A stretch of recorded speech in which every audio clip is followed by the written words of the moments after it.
Unmute. How's that? We got volume? We got volume?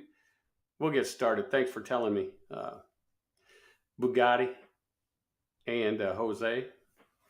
So we got volume now? I forgot to turn it on.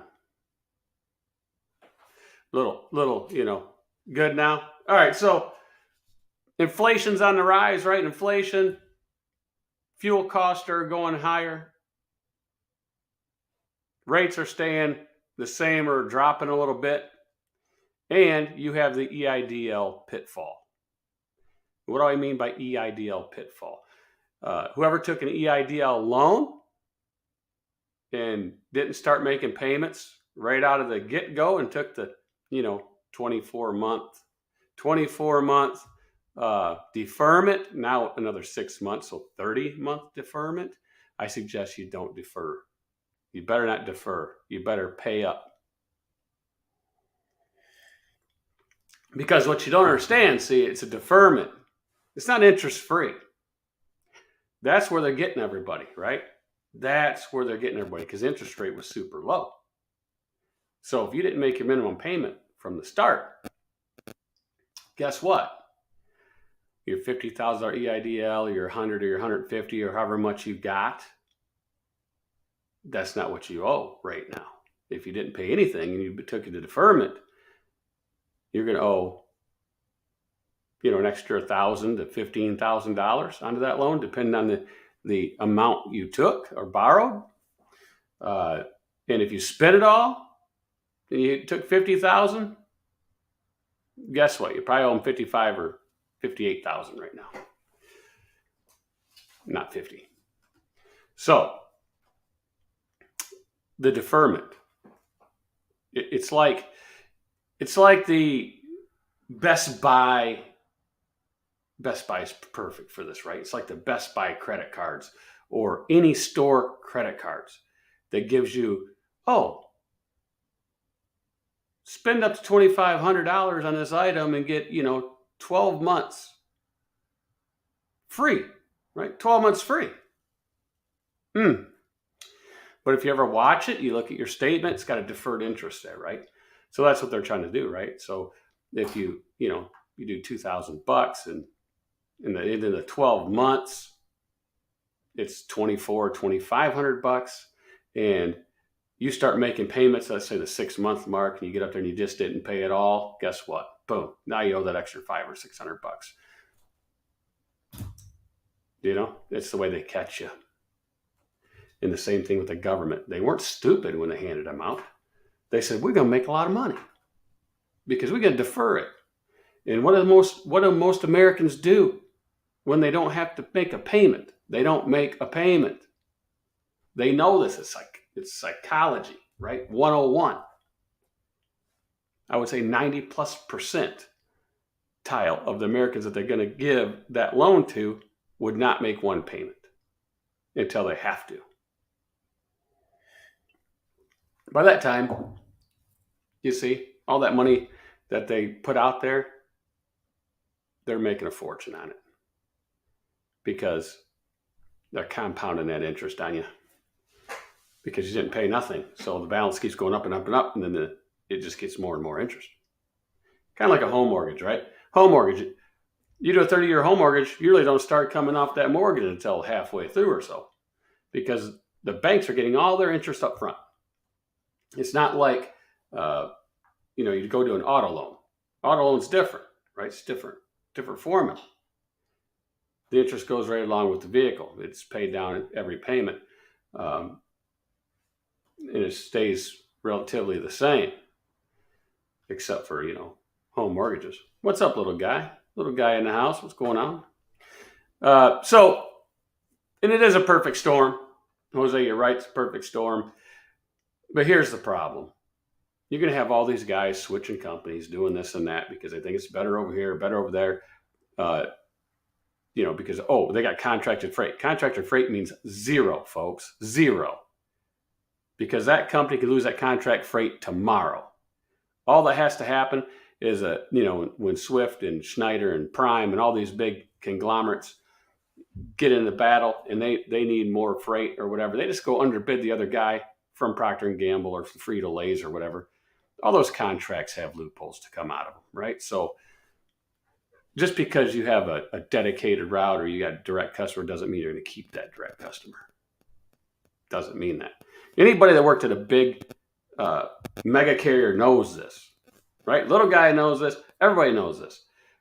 Let's say if you're at Swift and you're rolling into Walmart and you're picking up this stuff and, because all your Swift trailers there. Next thing you know, you start seeing a boatload of Schneider trailers start showing up in there. Guess what? They lost the contract. It's being switched over to the other mega carrier.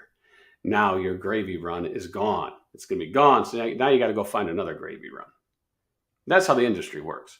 Most contracts are micro terms like 90 days, right, Big Rig CO, and some are even less than that. But the thing of it is that's how it works, right? So anybody that's worked at one of those big megas for years, right? You can't be a 90-day guy, right? Go in there, work 90 days, leave, go to another company 90 days, or a 6-month guy or wherever, because you're not going to know how that company really operates because you're not seeing it. You're not seeing it. Now we could get into full maintenance leases and tell you what a real full maintenance lease costs if you want to, go that route too. Because everybody knows on YouTube, I was the first one to mention that and do that. But the full maintenance lease I did is not like the full maintenance lease people are doing, leasing onto other companies that are giving them full maintenance lease, because that's not the true full maintenance lease. Paying double for it, sometimes triple for it. Just saying.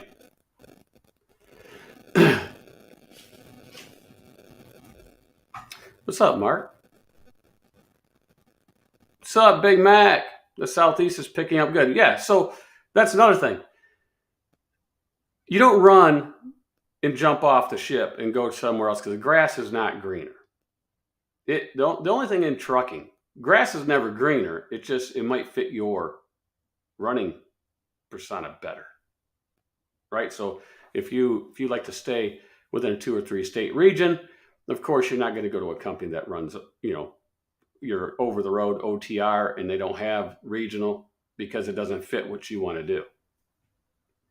Or they might charge you for X, Y, and Z where the other company doesn't, and so forth and so forth. And, one might pay different than the other one, time frames and things. So you got to do whatever you think is best for you.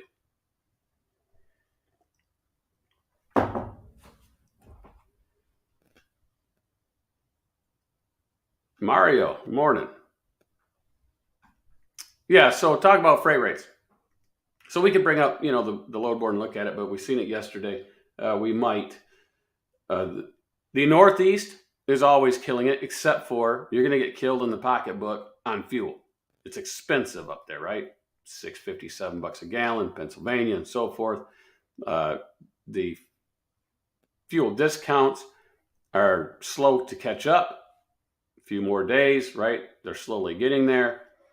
It's kind of like the fuel surcharge type thing. If you're on direct freight or dedicated freight, that's only done on a week or 2 week or a month basis, depending on how that company has it structured with the shipper. So either way, you could get killed doing that too. Because if fuel spikes way up, but you're still on a fuel surcharge from 2 weeks ago, you're in trouble. We got somebody else coming in, so that means I'm going to have to put on these goofy ass headsets here. Thanks, Snorlord, for coming in and make me wear these stupid things because I don't have my wireless Bluetooth headset that little guy was supposed to send me. Little guy was supposed to send me one of those. What does he have that he can get? Is it Parrot or is it the other one? I have no idea. Yeah, I thought little guy's going to send me one. He's probably got a whole stack of them in the closet. Probably. No, I was live. I guess you and I went live at the same time, and then I had to deal with the thing on the phone, so I deleted the video. Well, I checked first, and it wasn't showing you live. I think we literally hit the button at the same time.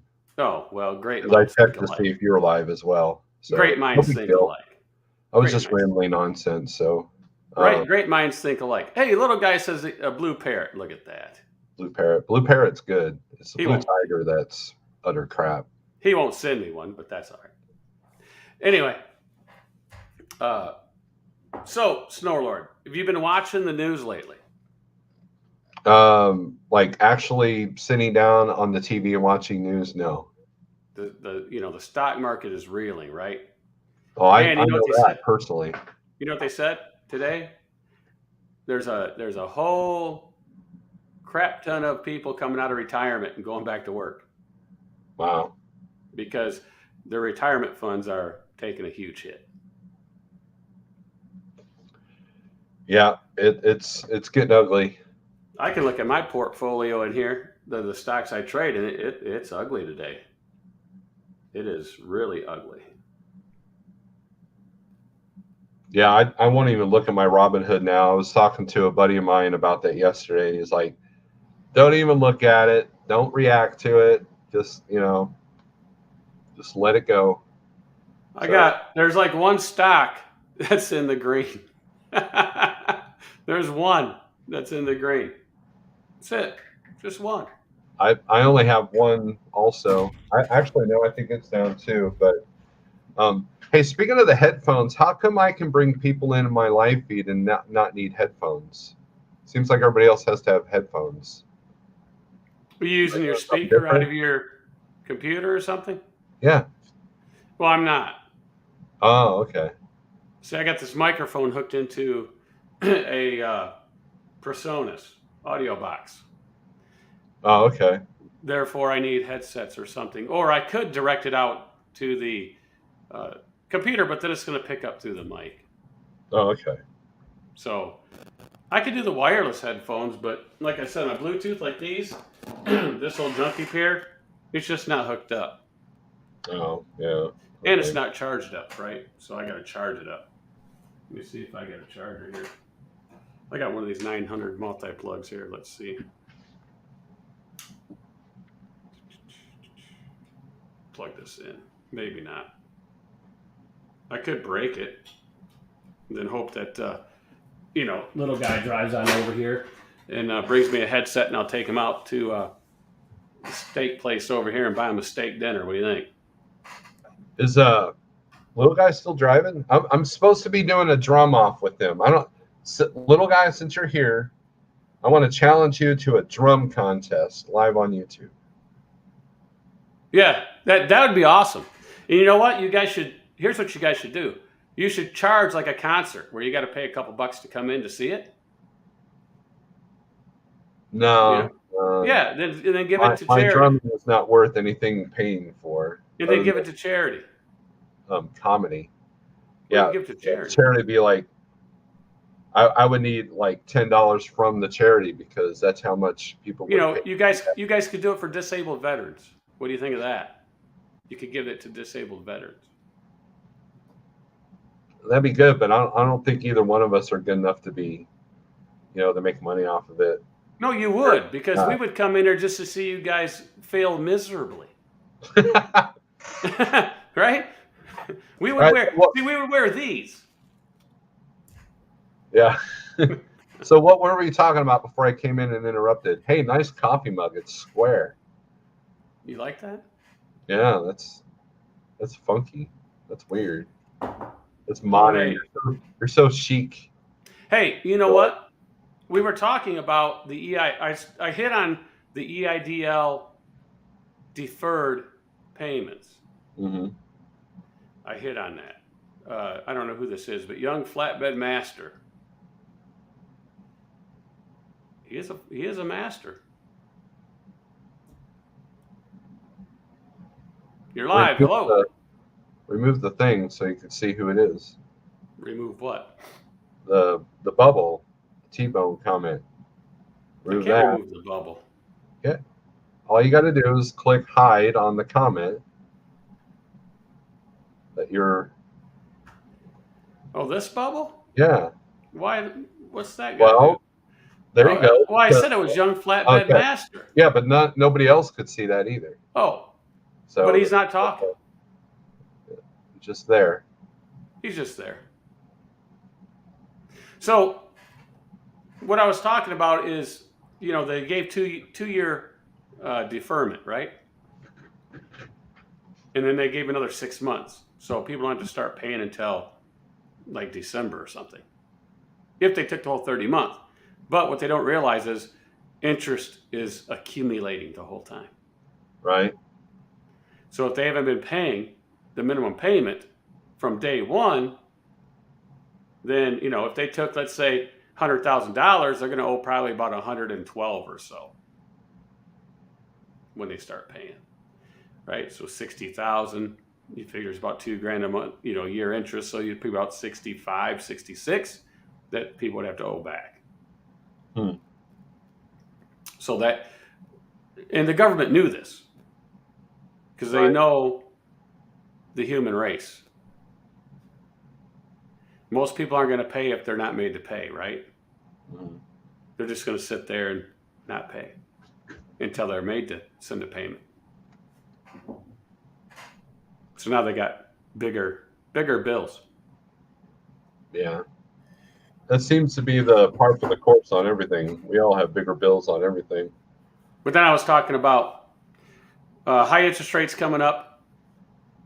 So if you have credit cards, look out. Your rates are going to, start going higher and higher. Home mortgages, some of them will go a little higher, but they won't go in the step of what credit cards will, because mortgages are done on the T-bill. So they will go up fractions of what, if they raise it a half point, mortgages aren't going to go up a half point because they're set on they're a long-term investment.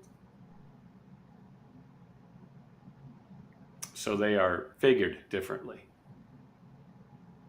But with markets crashing the way it is and people losing money, what do you think home sales are going to do?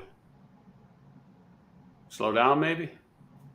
Yeah, they'll slow down. I was talking to a buddy of mine that's got a lot of experience with commercial real estate, because we were talking about flatbed rates in the Southeast and why materials are so high right now as far as rates.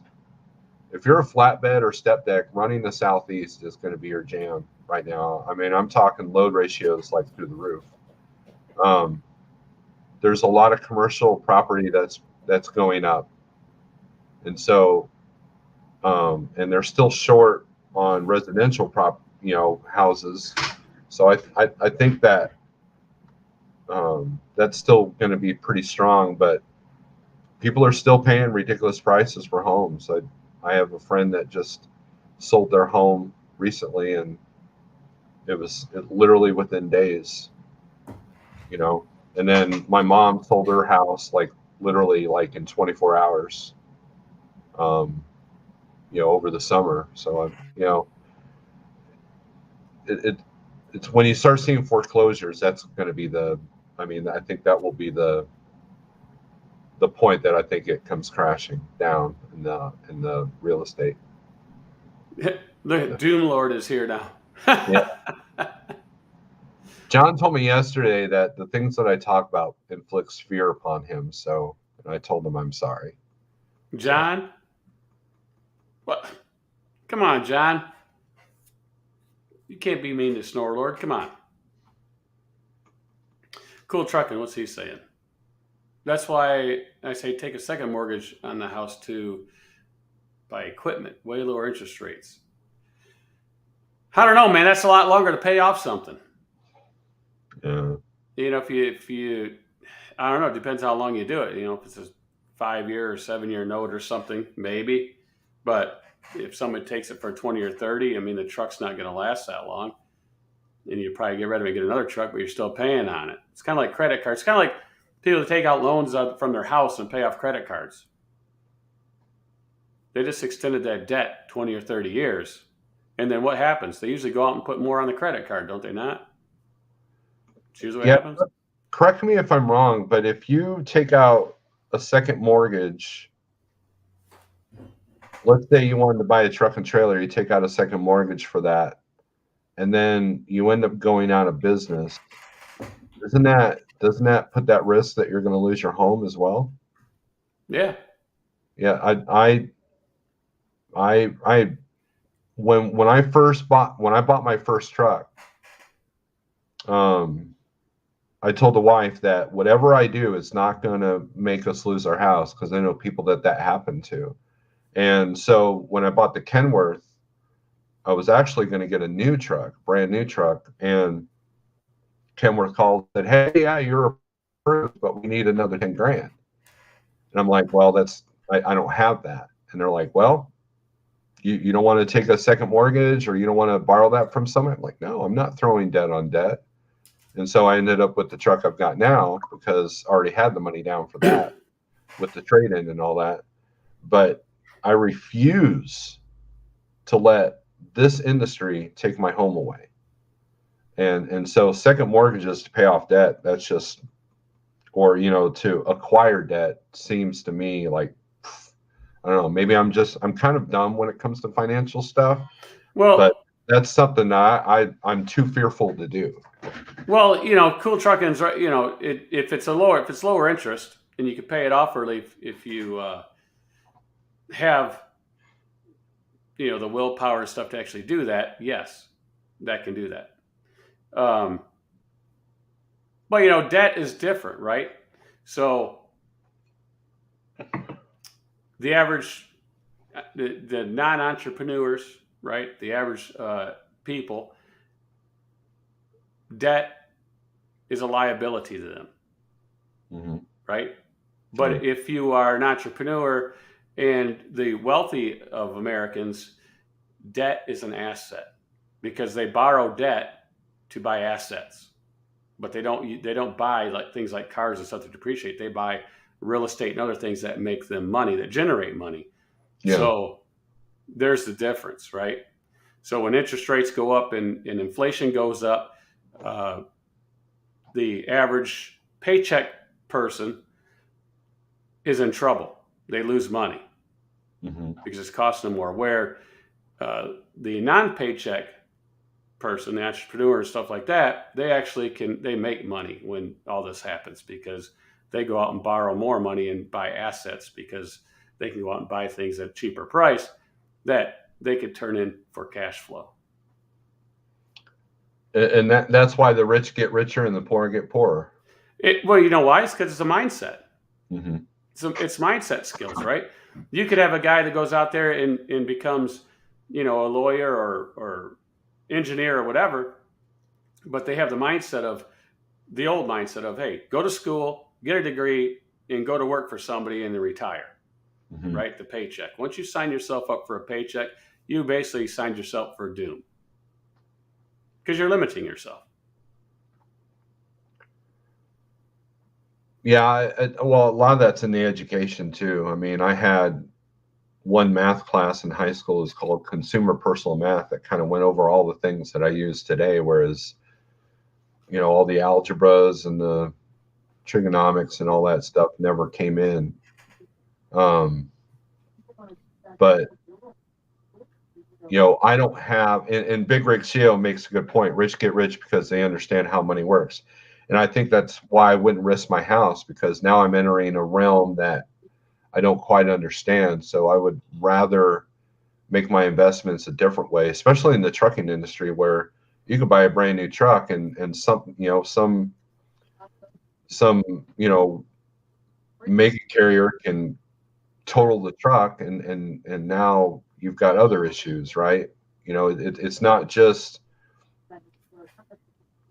you're buying something that has a huge amount of risk, and yeah, it's a lower interest rate to do it with the second mortgage, but and so there, in other words, if you pay it off early, that's fine if you got that mindset. But what if something happens beyond your control that you can't pay it off early?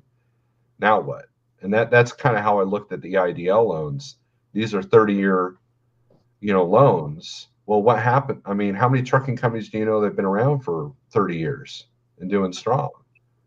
It's a rare thing for a trucking company to be beyond 30 years.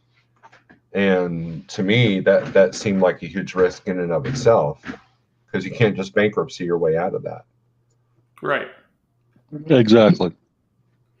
And that's why, if you took the EIDL loan, if you didn't spend any of it, you're in a better position, right? Because if you didn't make no payments, you owe a little bit of interest, and then you took that. If you took the deferment, then all you did was you took out some risk for the bad times of COVID. You know what was going on, so you had that extra sitting there. Now, if you knew that risk going in, you're going to have to pay a little bit more back than what you borrowed, unless you invested it during that time, and you made more than that 3 point whatever percentage rate they were charging. What I was talking, can you all hear me? Yeah. What I was talking about though is by taking out a second mortgage, it makes your liability for the payment low every month. So with these high fuel prices and lower rates right now, the lower liability makes it. And then if you're disciplined, your new truck, what is it now, $3,000 a month? If you can be disciplined and make that payment, and then the extra above and beyond your second mortgage towards a principal, but you got to be disciplined, man. You got to make that full payment every month and pay off that principal. And then you extend it as far as a regular truck payment would be, 4 years, 5 years, instead of the 30. That's where my mindset is on that comment. Alex M, throw your email in there. Maybe you'll get a ride. He needs a ride. He's broke down. And Nick, car hauling sucks. Haven't had a call. Trailer for sale. Well, that's because they're still working about chip issues, right? Our car dealers still don't have the cars that they used to. They're about a quarter, maybe.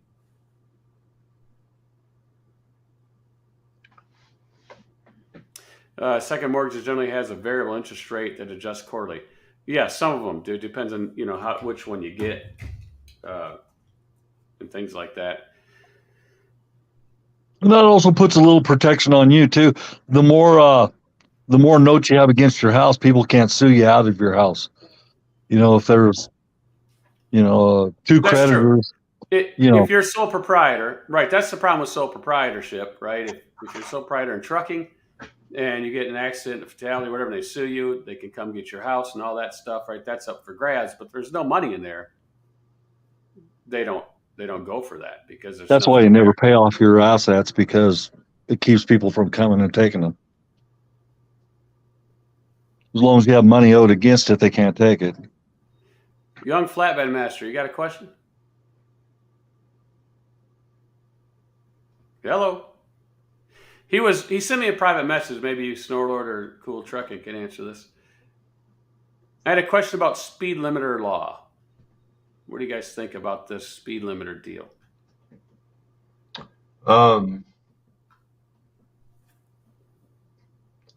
Eric brought up a good point this morning about it's more or less to help prepare for automated trucks, but autonomous trucks. But if it's 68 miles per hour, I'm really kind of indifferent to it. The whole left lane thing, you can't get in the left lane if at all.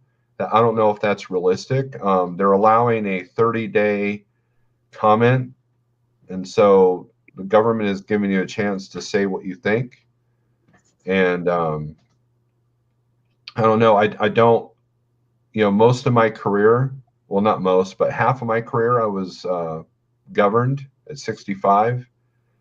And with fuel being as high as it is, you should be going about 61, 62 anyways to maximize your fuel mileage, because, so. And with fuel limiters, I see big gaggles of trucks coming. 68 mile an hour, you're going to have 4 or 5 trucks trying to pass each other because they can do a half mile an hour faster than the other guy. It's just going to bunch everybody up and make it more dangerous. They do that already, though. Well, that's true. All the governed 65 mile an hour trucks, but what makes it more dangerous is this: the split speed limits, right? So yeah, if you let's say okay, trucks are 60 miles an hour. Let's say the government is 60. Well, is the state of Michigan to take their 75 mile an hour speed limit down to 60? Because I hate to tell them, 75 mile an hour car going down the road comes up on a 60 mile an hour truck, and that car's doing this, because most of them do. You look down there, you all know it. They're on Facebook driving, and they look up. Guess what's going to happen? A bunch of rear end collisions in the back of semi-trailers, right? Yep. That's what's going to happen. You have a lot more road rage, four-wheelers having to be behind trucks trying to pass each other. Again, that's already happening in a lot of states. Like, for example, in Missouri, they're looking to make I-70 kind of 3 lanes across, kind of like what they did between Columbus and Indy. Yeah, I never travel that highway if I can get away. I always go up on 36 and go across the state. That's such a dangerous highway, 70. I avoid it at all costs. Let me ask you guys this. Doesn't each state have the right to set their own speed limits? Like, how does the I know the FMCSA are a federal agency, but what legal right do they have to tell truck drivers what speed they can go across the whole country? Because I thought that it was the states that have the right to set their own speed limits. No, you're a federally commercial vehicle. So you follow. You mean federally regulated, right? Right. Well, yeah, well, it's a commercial vehicle, but you're regulated by the federal government. You're not regulated by the state. I mean, the state. Unless you're interstate. Every state can change their own speed limits, but when the federal government comes and rolls out the national law that says, hey, every truck's going to be speed limit at this. Just like same thing with emissions and stuff, and they come out with that. They can mandate it, and you have to follow. Unless you're intrastate, like Idaho, I'm a diabetic. I can't drive in cross state lines, but I can drive in Idaho all I want. Idaho's a self-declaration health state. You just have to make a statement to the state saying I'm healthy enough to do this job. It's for all the farmers and everything. Right. So if you're in, let's say, just doing interstate in Michigan, you don't leave Michigan, you got a whole different set of rules. You're right. And that would be the speed as well. Well, now I've done a little bit of research on this on the whole speed limiter thing in the past. I heard that I wanted to confirm with you guys. I heard that back in the day, like back in the 50s and 60s, that the speed they had a speed limiter before, and that it was like 55 miles per hour across the whole country or something like that. Have you guys done any research into that or have any insight into that? Well, in the 70s and 80s, it was 55 all over the country. Like for everything, cars and trucks. It wasn't until Clinton came in and up in the speed limits in a lot of places. Now, one thing I'll mention is that the speed limiters are not about safety. It's about compliance and control, just like ELDs. And this is the new reality. I mean, do I like it? No. Will I deal with it? Yeah, because I have no choice. And so that's why, to me, it's not even something that's even on my radar, because I'm looking at bigger problems, bigger issues, because forcing trucks to go down to 68 is not going to affect my business, because I do everything at 62 to 65 anyways. And as far as control, that's what they want. That was the purpose of ELDs. That's the purpose of speed limiters. It's about control and compliance. And since we're a federally mandated, industry, just like the airlines industry, you have to follow those rules, and that's just it. So would it be nice if they govern cars? Yeah, but who's going to buy a Mustang GT if it can only go 60 miles an hour? So that would put a thing on sales, right? That would kill sales. That kills the economy. Blah blah blah blah. For us, it's about compliance and control. Because it's not about safety. Because let's face it, when there's that big a gap in speed between trucks and cars, there's more accidents. And two, is it safe for, like here in Michigan and Ohio? You see it all in these Midwest states mainly. They pull trucks over on the side of the highway instead of in the rest areas and everything else. Is that safe to pull them over on the side of the road just to go up there and check their logbook or do an inspection when they have inspection houses and rest areas all over the place, but they just pull them over on the side of the interstate. That's not safe. No, that's not safe. Well, Jason's comment, most people don't run your speed. That's true, Jason, but I'm just telling you the facts. I mean, it's, that's just the reality that's going to happen.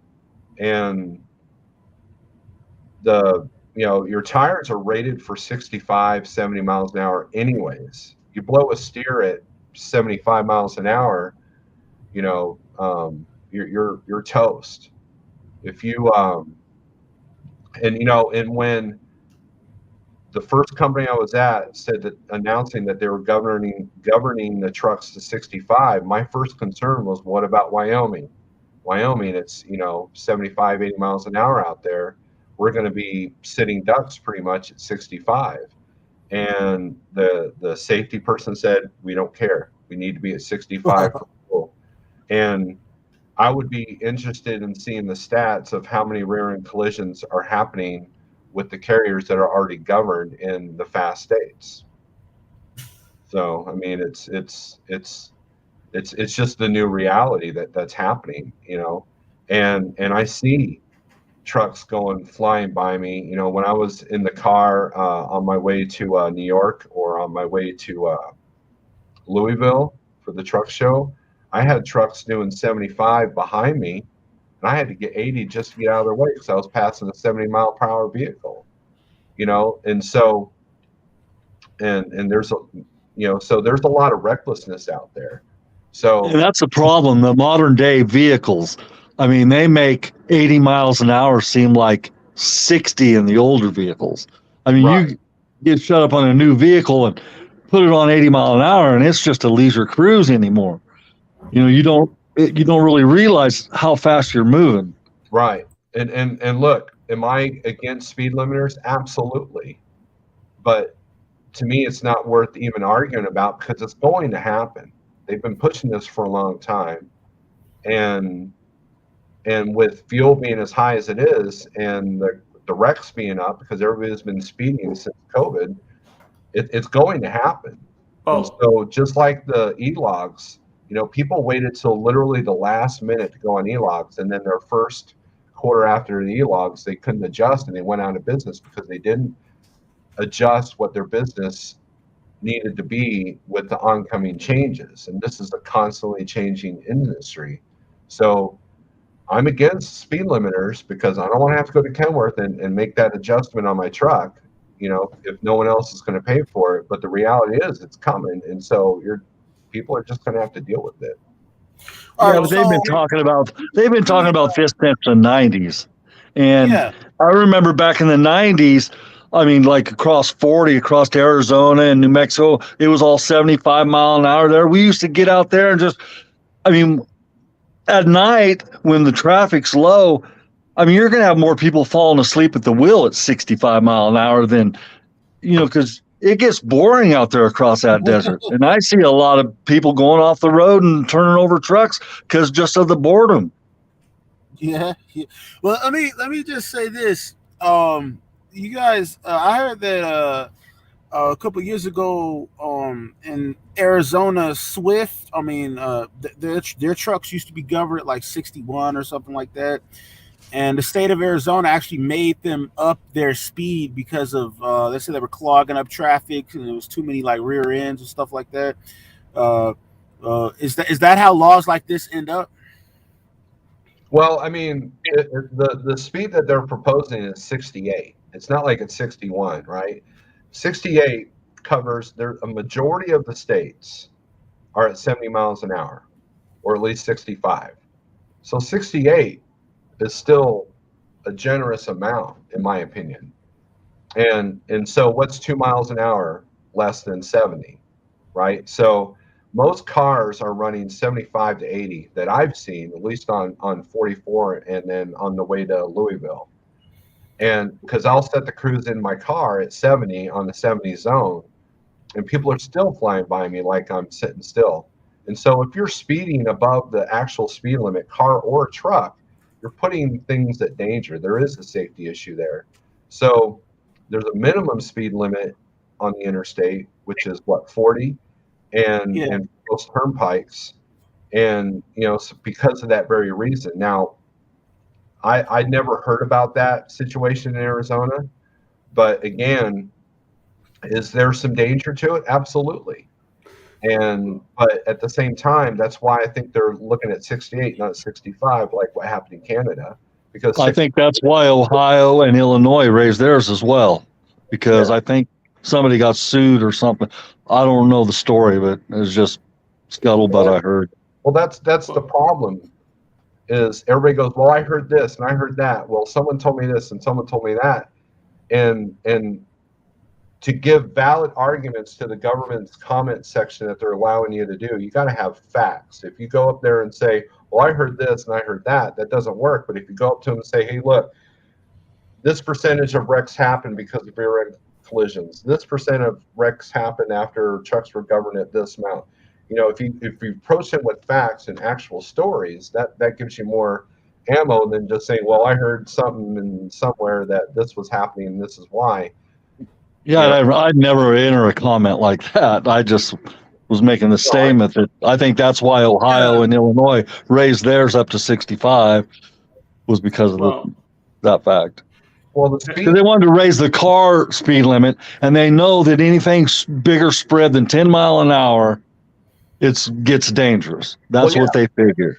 Well, take a look at Arkansas lifted that. Oklahoma. Well, no, Arkansas is like, I think there's 65, 70, isn't it? Yeah, and then like Illinois. I remember back in the old days in Illinois, we all cruised at like 61, 62 because trucks were governed or were told to be at 55 and cars were at 65. Right. And the split speed limits like that are dangerous, but you're talking about 68 miles an hour. And so in places like Wyoming, Idaho, parts of Texas where there isn't as many much traffic or as much population, that could be dangerous. And the cars will definitely need to pay attention, but they're flying past us anyways. Yeah, but think of this danger now. The electric cars. They are much faster than the gas-powered vehicles. Anybody ever look at the 0 to 60 ratings on these cars? 1.9, the Tesla. You got the Corvette, right? The gas Corvette, 2.9 seconds, like say 3 seconds. The new F-150 Ford Lightning coming out, that's 4 seconds, 0 to 60. A big pickup truck, almost as fast as the Corvette. That's going to create a lot of wrecks, just that in and of itself. That's what I'm saying. And the Tesla's the new Tesla comes out 1.9. Beats the Corvette. The Corvette's coming out with electric. So what's the Corvette going to do then? Well, I wonder what the electric trucks are like. I don't know. The electric what? Semi-trucks? The electric trucks will be like on takeoff. Because, look. Well, then they're going to have to put dividers inside the trailers that you close because all the freight will end up to the back door because these guys will be popping wheelies. Exactly. Right? Yeah, it's... Instead of 2 straps, you're going to have to put 10 straps and just keep it up there, Right. Yeah, and again, it's not about safety, about compliance, just like e-logs. And I mean, to me, it's not even worth arguing about. So. All right, but I know we got other subjects we want to talk about, but I think the last thing I'll say on this is if they change, if they it's like, because I know in the past they've had the 55 miles per hour or whatever, and they changed it then. Who's to say that after this current administration they won't change it in the future? You know what I mean? Oh, I can see the speed limits being changed simply for fuel consumption. But, it's, and also it's a revenue stream to be able to write people more tickets for speeding. So. Yeah, because they're losing a lot of revenue because of the ELDs. I mean, they can't write logbook tickets anymore, hardly. Right, and they're doing other things too, to try to make money. So it's a Yeah, I heard that now they're coming into, in some states, they're coming into the truck stops and giving people like level 1 inspections and stuff. Like I heard they're doing that in Virginia. You be parked at the truck stop sleeping, and you wake up and there's like a DOT officer in front of your truck. He want to give you a level 3. He want to look at your logs, or he want to give you a level 1 inspection. right. They do that in Ohio some does that in states the rest too. areas. I mean, they go in the rest area, right, Steve? When they roll in the rest area, they know you're sleeping, but they'll walk around all the trucks looking at tires.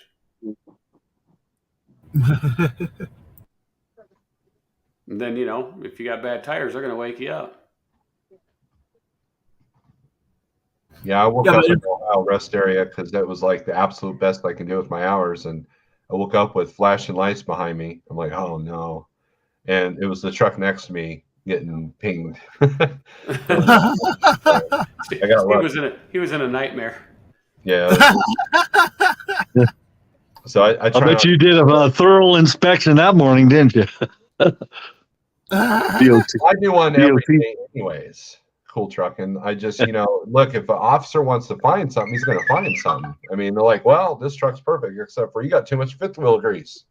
They'll ding you for that. So if they want to find something, they'll find it. Yeah. Right.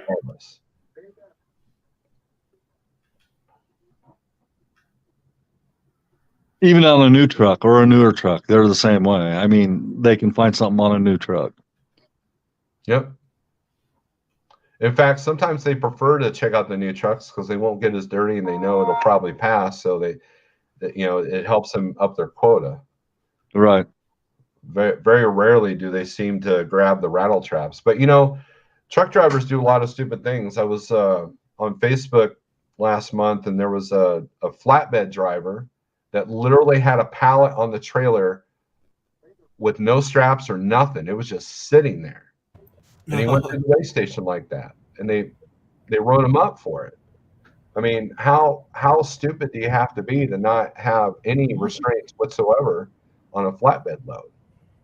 And they had pictures of it. The cool Georgia DOT's like, look what we just pulled in. Yeah. Cool So trucking. we are our own worst enemy. So e-logs and speed limiters are a part of that. They want to try to control us as much as possible because, face it, a lot of us don't have the common sense to do this job. Cool trucking. Yeah. Are you still on point for Monday's pickup? Yeah. Okay, I'll tell them. They're asking already. Oh, they are. Yeah. Oh, geez.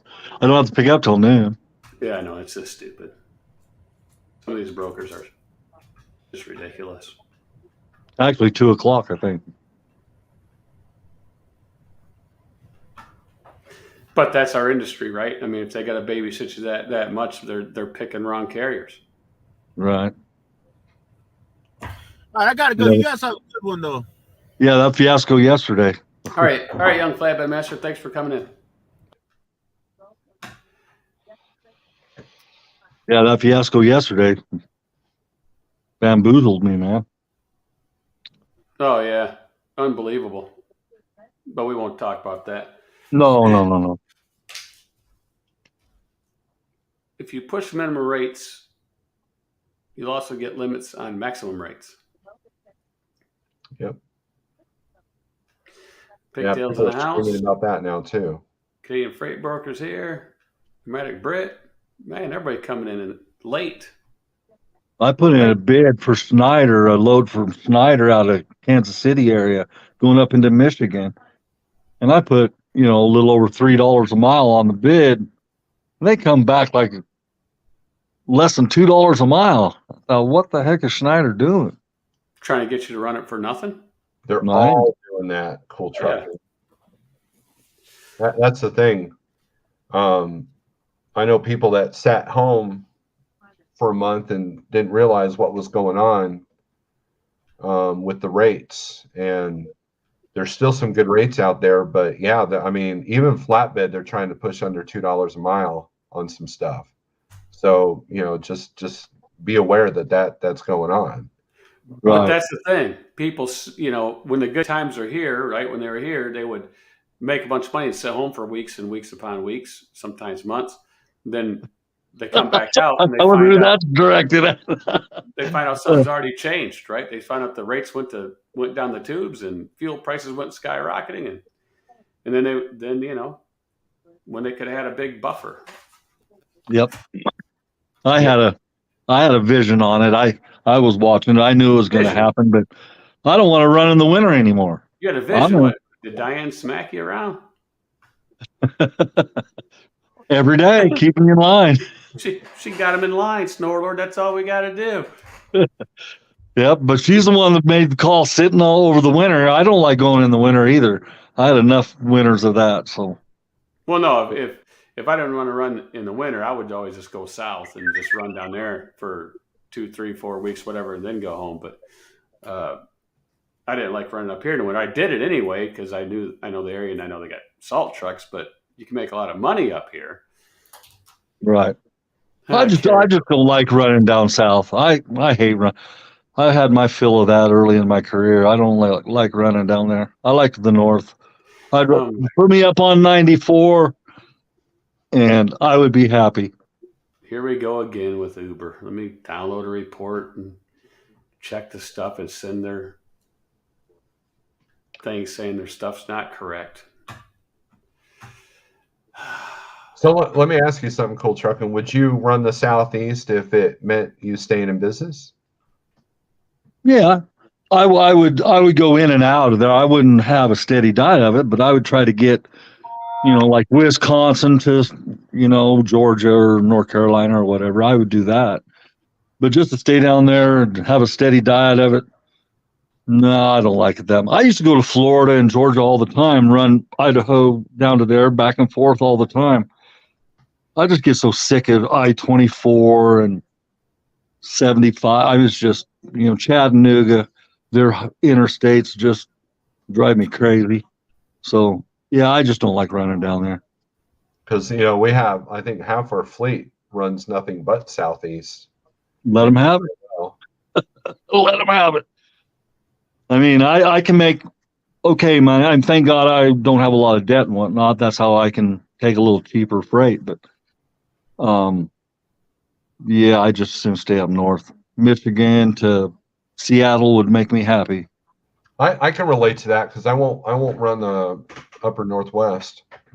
Because all the mountains and whatnot. And the weather and, Oregon. And a crash down there, so.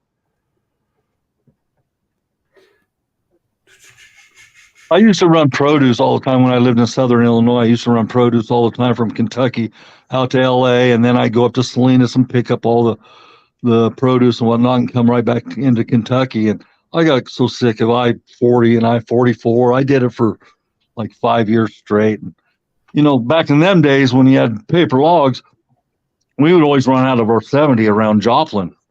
And we would have to go the back roads, come home to Southern Illinois.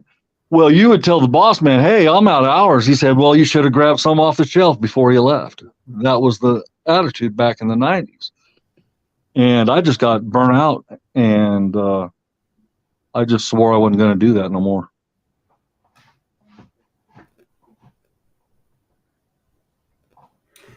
Trying to find this, see what old Uber's saying. Peacekeeper, that's a good strategy. Sometimes if you post your truck on that and say, call me anytime, 24/7, the rescue loads, you can make some decent money doing that by, and again, you're filling a certain need. You're filling a niche of what a lot of people won't do. And that's what you do to make money these days is you got to do the stuff that everybody else isn't willing to do. So in February, if you want to run the Northwest or the North, you're going to make more money because a whole lot of people don't want to do that. And that's a good strategy. So kudos to the owner op from Wisconsin there, Peacekeeper. Well, Snorlord, I put my first bid in on some contract freight for us out of Salt Lake City area. Nice. It's a mill over there. They TEF. They do all the TEF grain. Mm-hmm. It's called what the heck is it called? Something mill and flour or something like that. Oh shoot, what was it? It's a Mormon name. I can't think of it right now. But anyway, yeah, it's a pretty good deal. They pay pretty good from what I hear. We'll see what they say. I sent in a carrier packet yesterday, so we'll see what they say.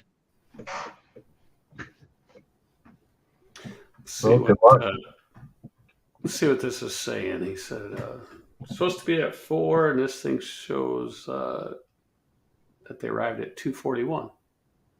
So are you, Cool Trucking, are you approaching them as a light trucking contractor with one truck, or are you approaching them with the brokerage, or how? With the brokerage.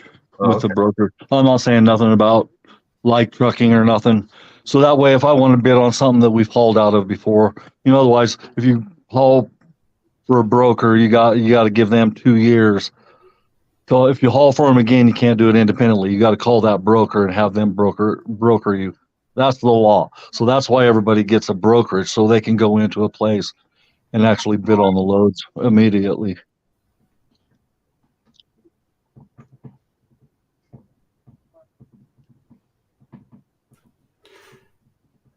Yeah, it's Desiree Flour and Pasta and Flour. That's it. Desiree Pasta and Flour. That's the name of the place. Carbolicious. Yeah, it's Snorlord would not be a partaker in that. I'll haul anything if it makes me money. I mean, no, you're not going to eat that. You're not going to. No, I'm not going to eat it, but I'll haul it. I haul Pepsi and Coke all the time, so that stuff's bad for you. Right. And I'm going to have to get together with you guys privately on the side somewhere and find out what kind of rates I need to put on this. I don't want to cut our own throats.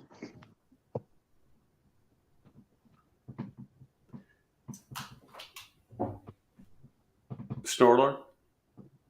Yeah, we can look it up and do the research.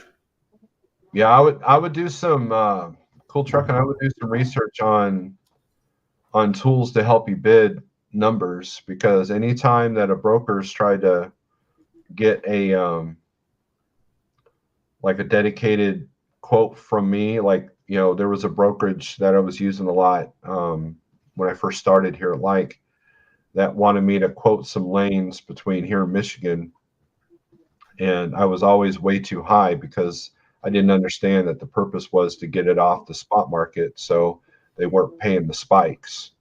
And so I was quoting too high and never got one. And then I just dealt with that with another brokerage recently with some Joplin Springfield loads, and I was also way too high on that. Because and that I understood, but the number that they were wanting it done at was too low. Right. Because they couldn't tell me how many, if I could do 2 a day, it would have been good money. But if something goes wrong and I can only get 1, then it was a loss for the day. So I didn't want to commit to that. So I just let it go. So when you'd have to have the 2 guaranteed. And then I would research the tools on how to do that, and see if you can find some stuff. Well, see, I basically know the rate I want to bid and everything, but I don't know if I want to bid it as with a fuel surcharge or without, or because that would cushion us a little bit with the higher fuel prices if they could bid the fuel surcharge in there. Yeah, so there's a lot to it on trying to quote something and make a contract with the direct shipper. There's a lot to it that I don't even understand, so that's why I haven't really dived into that area just yet, because I don't be efficient or I don't know what I'm doing, so I've never gone into that. Right, and then if you start bidding what the rates are comparable to what the rates are now, compared to 6 months ago, you could get yourself, I mean, if things turn around and go right back up, you get yourself in big trouble. There's got to be a happy medium in there where you're providing the service to the customer, but not cutting your own throat. So yeah, well, yeah. So call a Canadian freight broker. Say, hey, I know a carrier that got direct freight, hauling furniture, and he quoted them a price of just below. It was right at $2 a mile, which was lower than what the spot rate it was. This is 2 years ago. This is lower than what the spot rate was, but as spot went down, he was still at $2 a mile. And so when the spot, and that was the whole purpose, is that they didn't want to pay spot rates. And so the business has to be able to, you're looking for consistency at that point. And so the whole purpose of getting something off the spot market is to not pay the spot rates. Now that spot rates are getting lower, if they continue to get lower like they did 2 years ago, well, now you start losing contracts because now you're paying too much on the contract side. It's a constant tug of war struggle. Now, as a broker quoting stuff, that's a whole different ball game that I really don't understand. Eric and CDN have kind of given me some tips and tricks on that, but right now, but they're doing over-dimensional, so their bids are way out of whack compared to what we would be bidding. well, I was thinking something like $250 a mile plus surcharge. right. That's what I was thinking. Well, yeah. So understanding how fuel surcharge works. I mean, understanding the formula. I'm pretty adept at that. That's good. I mean, it's really easy. It's a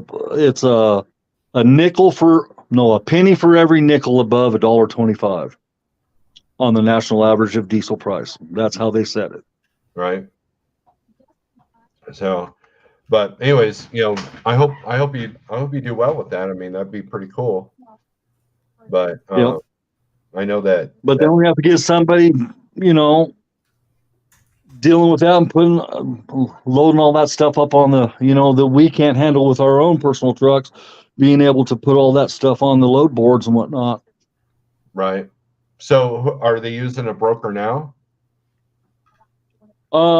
Actually, no, I didn't even talk about brokers. They were talking about carriers, that they have direct carriers in there. They didn't say anything about brokers. They said, we're not ready right at this minute to bring on, because I guess it's in their slow time right now, but bring on any new carriers, but it always picks up in the summertime once they start harvesting and whatnot. Oh, okay. well, maybe, yeah, if you get in there, then you could get in there as their broker, maybe. Yeah. And that's what I did. I did it on the brokerage. So, if I take 10 loads a week or whatnot, and we can handle 2 of those loads and put the rest on the load board. Right. Well, you have a better shot to it, that because, you can go in there and say you have X amount of trucks, in the company plus, the brokerage. So it gives you a little leg up because you actually have equipment. Right. So we're at what, 22 trucks now? I don't know. I lost count. Well, I just want to be able to kind of accurately tell them how many we have. Not that they're going to come up here, or not that. I even think they load some flatbeds in there, the big totes on flatbed. So that's also would be an option, because I know we got a couple flatbeds, I guess, that were Truck and CDN freight broker said Steve's dispatch. regular drive-in and legal flatbed. So CDN said that.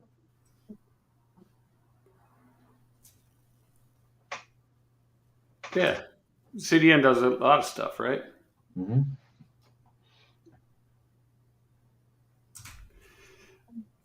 Trying to think of this here. I have to put something in real quick. Eric's the one that does nothing but guys. So CDN's got his fingers in everything. Right. That's like when I was in the reefer, I was bidding on Americold loads. You go on their website and they got certain lanes you can bid on, but you got to commit a lot of equipment to Miracle. From what I understand, I never did get a contract with them. I always just hauled off the load boards for Miracle. But they got a lot of inter plant transfers, you know, from one Miracle to another. That's what I was trying to get into. No sound. Who has no sound? Yeah. You guys have sound? I can hear you. Yeah, I hear you guys. his phone up. What free site are you using to find current national average for diesel?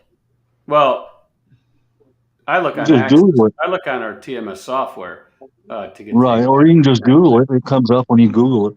you can Google it. See if I can find this site, and I'll put it up there. It's linked to the 123 low board, Jeff. Go to the 123 low board. Yep. And on the left, it'll say Diesel. Yeah, diesel prices. And then Yep, fuel prices. Yep. And then click on that, and that's a public website that anybody can see. So you can put the link. It's EIA.gov/petroleum/gas diesel. So what is the average this week? US 418. Okay, so Accurate. It's up 7.5 cents. It's up $1.29 from a year ago. Ascend. 418. That's gas prices. That's gas prices. I'm sorry. The US diesel prices are $5.50. Yeah. Okay, so 550. 551 basically. Minus 0 minus 1.25 equals, and divided by 5 equals, it's 85 cents is fuel surcharge per mile right now. So if I bid 250 and then put another 85 onto that, 335. yeah, 335. The boss lady says. I'm only going to mention one word, Snorlord. We got a contractor hauling a Landstar load, so you know what that means. 900 emails. Where are they at now? What's going on now? What's going on? And then you try to explain to them that, hey, we have tracking. You can go here and watch us 24/7. And they never do it. What's up, the Hensley Show? He says, Jeff, WTF is a deal of freight.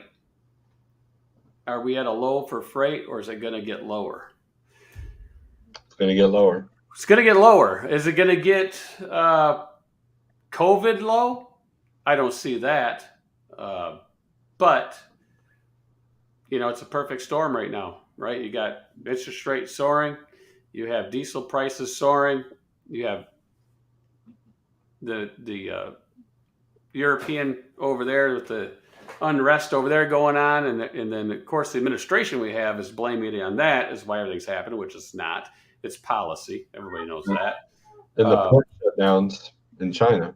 Right. And China's shut down. So will that lack affect of parts, labor costs going up, can't get your truck fixed. I mean, it's going to get bad. Well, here's the thing. No, we couldn't get a fuel filter yesterday when we got our oil changed. Well, here's the thing. You got to make your own out of toilet paper and a can.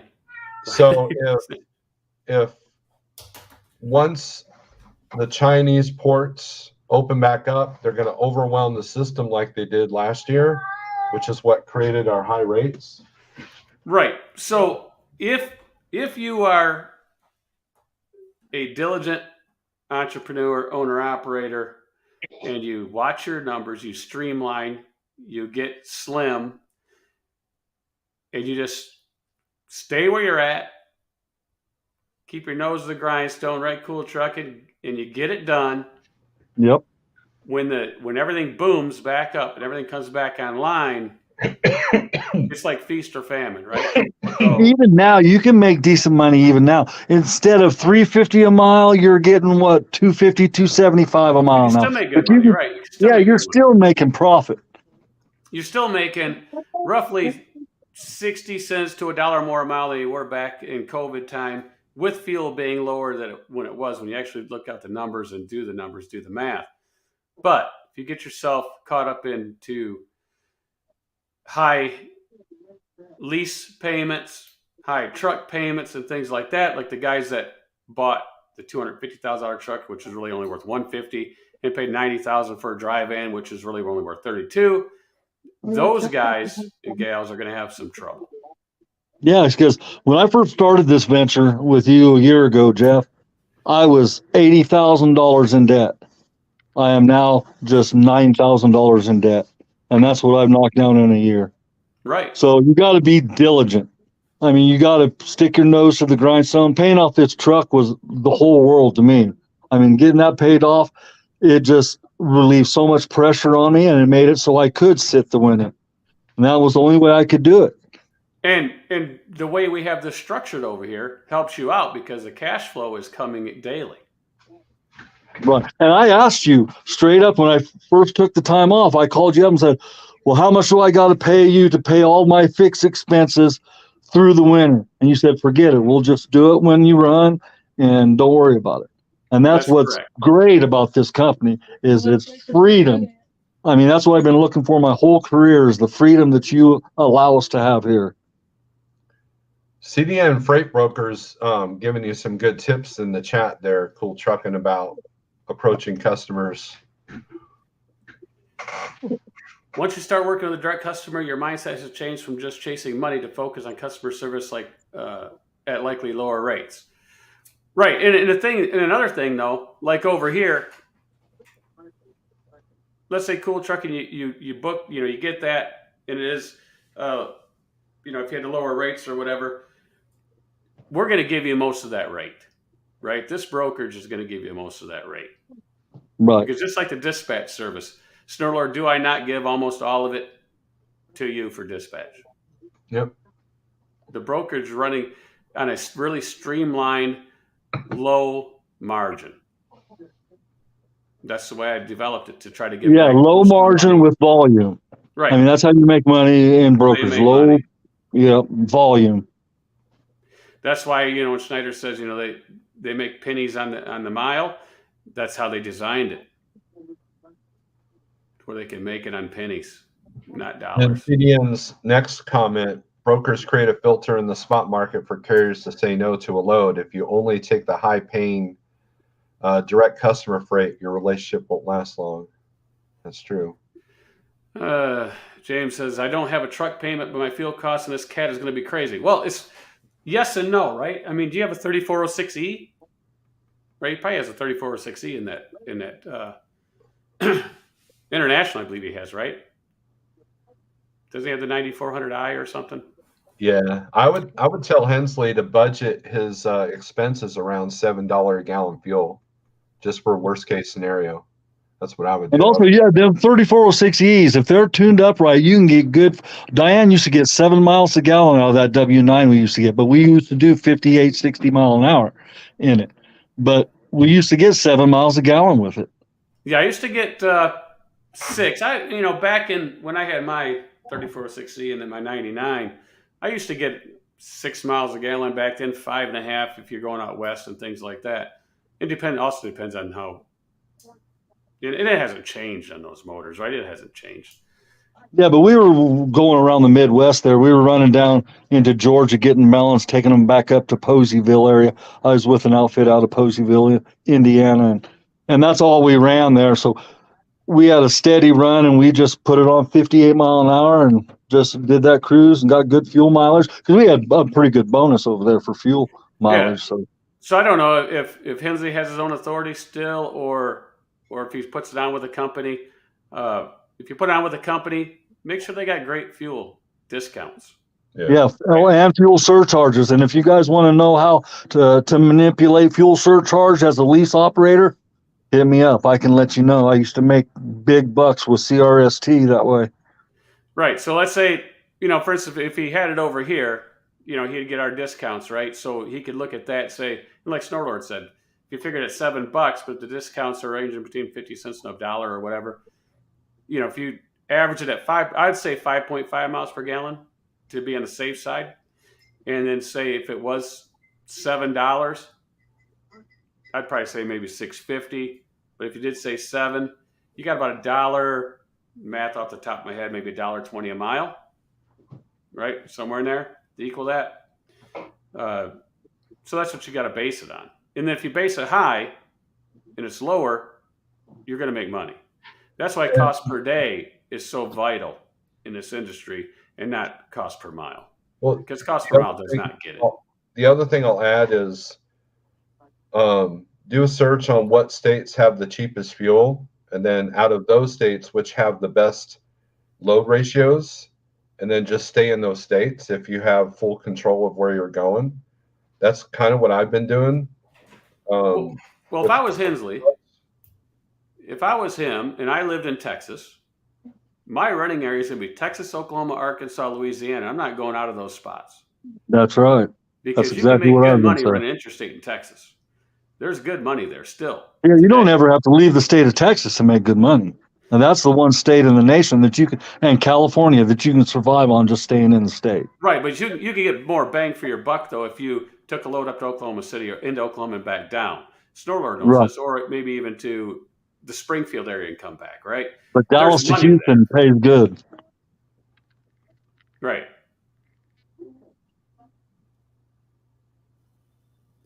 Well, I used to like running the Dallas to El Paso, or you have to run. You can make good money at that. Yes, it's crazy, but it could be the new normal. Yeah, it's above 650 in Pennsylvania right now. Because it's a business, right? So it's almost 6 here in Idaho. Money coming in. It's almost 6 here in Idaho.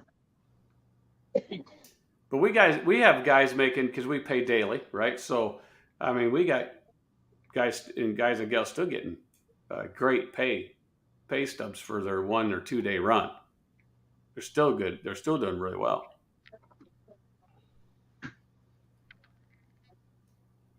$6.70 a gallon in PA. Yeah, the PA is crazy. It's higher than California at this point. Yeah, because I can look at, let's say, shortages in the Northeast. So that price is fixing to go up even more. So $7 a gallon fuel is a realistic number. Now, if I would have said that 2 years ago, everybody would laugh at me. But now everybody's like, it's kind of flirting with 7 already. See, I became president, I was saying it. So that's one reason why, I like the 123 load board, and it's really inexpensive with our discount. But the big thing with that is you have the profit calculator on there, which is really fast and simple, right? You put your fuel mileage in there, and you put the rate per gallon, and then you can sit there and play with that thing all day long and get exactly what your net will be. It's a great tool. Yeah, it's a great platform, and not only your $35 a month on your discount, if you lease on with Jeff, it's $25 a month. That's all I pay because I'm leased on to Jeff.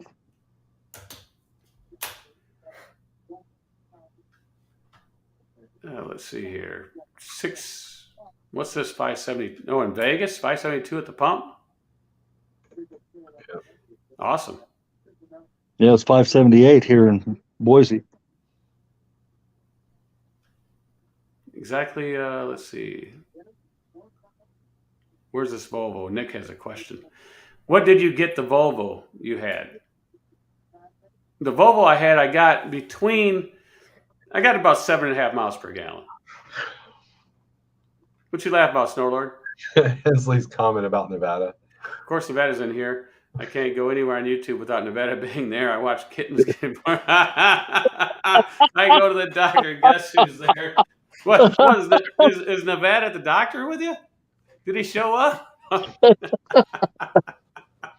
Oh, dang. He goes to the doctor. Funny. If he's laying in the hospital bed, the Nevada's there. If he's up running around, going out to the, Going out to the restaurant, Nevada's there. It's hard Nevada's to everywhere. all the YouTubers, right? He's I got notice all you YouTubers hang out together on the YouTubes. I sent out the fuel discount report. That's a good gauge. because you can look at all the states, and see what's going on. I looked at the highest and the lowest, and the last time I checked that, there was only three states that were below $5 a gallon, and they were right at the $4.99, $4.98 before discount. Well, right now I'm going through the list, and I see no 4s. And I'm going to make a prediction with Nevada. I bet you it's going to be at about 150, 160 grand in fuel for the year. Oklahoma City, $4.97, 74 cents off a gallon, because it's $5.71 there in Oklahoma City. Oklahoma's always been one of the lowest. Look at Nomadic Brit's comment, Jeff. Dow was down 250 already, and we were 5 minutes in it. Oh, wow. Awesome. Hope you got a lot of cells in there. Hope you're playing it the other way. Let's check the Robin Hood, and let's start crying. Hold on, folks. Oh, no. I'm going to go to tears here. Yep. He's always got to pull out that depression pill. Oh, I'm up $416 right now. Oh, dang. You better sell. What's getting me that 416 jump? Let me see.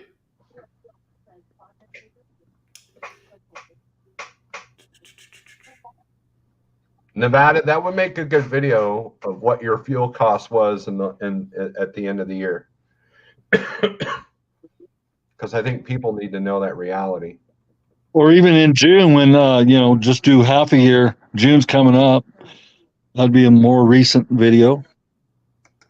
Do a 6 month.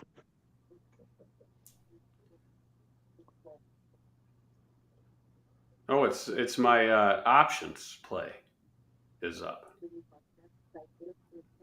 That's what's getting me the jump on Samsara. I got 2 call options on that. One expires this month on the 20th. You're going to have to explain that stuff when I get out there, Jeff. Yeah. So I got a $12. I want to start expanding my stuff out of crypto. I'm taking a killing in crypto, so I'm going to have to start investing into the real stock market. Yeah, I got a 12.15 call that expires this month. I just bought it a couple days ago. So I'm up on that, and then I'm up on the July 15th expiration date, $15 call. I'm up a few $100s on that. So it's my option plays are up right now. The other stuff is, the crypto, we don't want to talk about that. SHIB, right? No. SHIB is got a couple broken down to legs 12 now, yesterday. Right? It was at 12. Well, it's in the 11s now, I think. The only 11s. With SHIB, 19. No, it's 1964 now. The only way to make money with SHIB is if you make T-shirts saying "Buy SHIB." That's the only way to make money.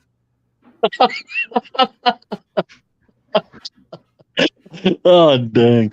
Yeah, I bought it at 40, Jeez. That's the only way you're making money with SHIB. Hey, buy SHIB and have a picture of the dumb dog on there and sell those T-shirts, and you'll make money with SHIB. John Armstrong's lost probably 10 or 12 grand a day. Bitcoin's down again, down to 30. No, Mr. Armstrong is he 35,000. He invests in the crypto that you haven't heard of, and he's making good money doing it. Yeah, see, there's all the red. There's all the red for today.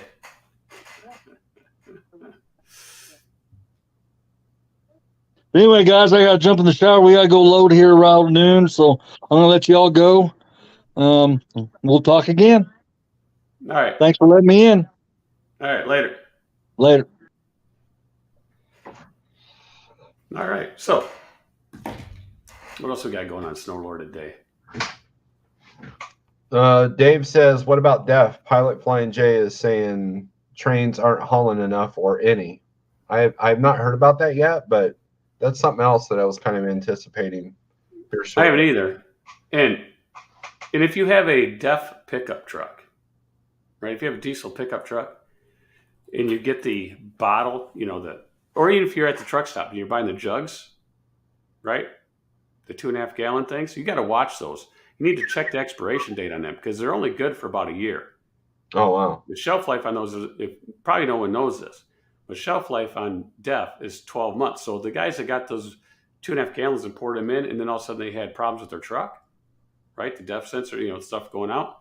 It's because they have bad DEF, and that's where they get the bad DEF. It's only good for about 12 months. The actual life is really 6 months on it. Wow, so you can't even really stockpile that. No, because it's 12 months if it's kept at 77 degrees, 77 to 80 degrees. Anything other than that, it lowers the life of it. Oh, wow. I did not know that. Yeah, there was a YouTuber, a financial YouTuber that like showed him buying a whole shopping cart full at Home Depot, and I wonder if he knows that. Well, I went to those places, right? Because I bought my last 2.5 gallon jugs. I live too far away from the truck stop that has it at the pump. So I went over here to Menards, and I checked 8 of those, and there's a bunch of them that were past a year. Oh, wow. Because you got to read the date. It doesn't tell you exact date. You got to know, look it up online, Google it. It'll tell you. Like, the first 2 letters is the code of the manufacturing facility. And then the next codes would be the year, but you got to subtract 1 to when it was made. So they make it kind of really funky, so you don't know exactly what you're doing unless you know the formula, right? So you got to subtract a year from that. That's when it was made. But then you can find that when it was made, they use the Julian calendar. So if it says 280 day, then it's like April 18th, right? So you have to do a bunch of calculations to find exactly when it was made. And if it was made almost a year ago, don't buy it. It's no good. Wow. Yeah, I do know that the best places to buy DEF price-wise is at the mom and pop places. They're usually, sometimes they're a whole $1 underneath of what Pilot, Flying J, and all that is charging for that. Yeah, I'll go in here and put DEF expiration date on here. And they give a definition of it.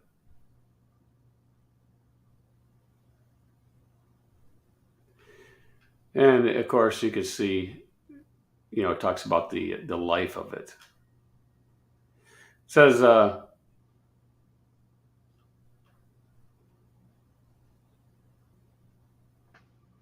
it says it can last up to 2 years if properly stored, but who properly stores it? None of them.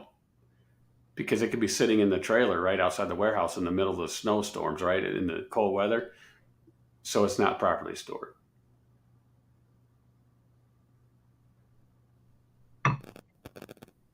Because it's got to be stored, right? To get a 2-year shelf life, it has to be stored at 68 degrees Fahrenheit. Somewhere between 23 and 68.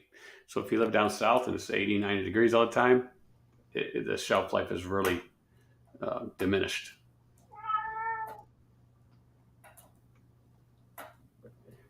Hey, all right, I got to get out of here, man. I got work to do. Peace. All right. See you later, Snorberg. Thanks for watching, everybody. We have to roll Twitch. Let's see what you got. I was reading yesterday that China are doing experimentations right now with their monetary system and how they can protect themselves if they get hit with the same sanctions as Russia. They have a lot of money, so I don't think they're really worried about it. Dow's down 370. And then we got all that. Thanks, everybody, for watching. We'll be back maybe tomorrow night. I don't know. We'll see. Maybe we'll do a whiteboard session on something. We'll see y'all later.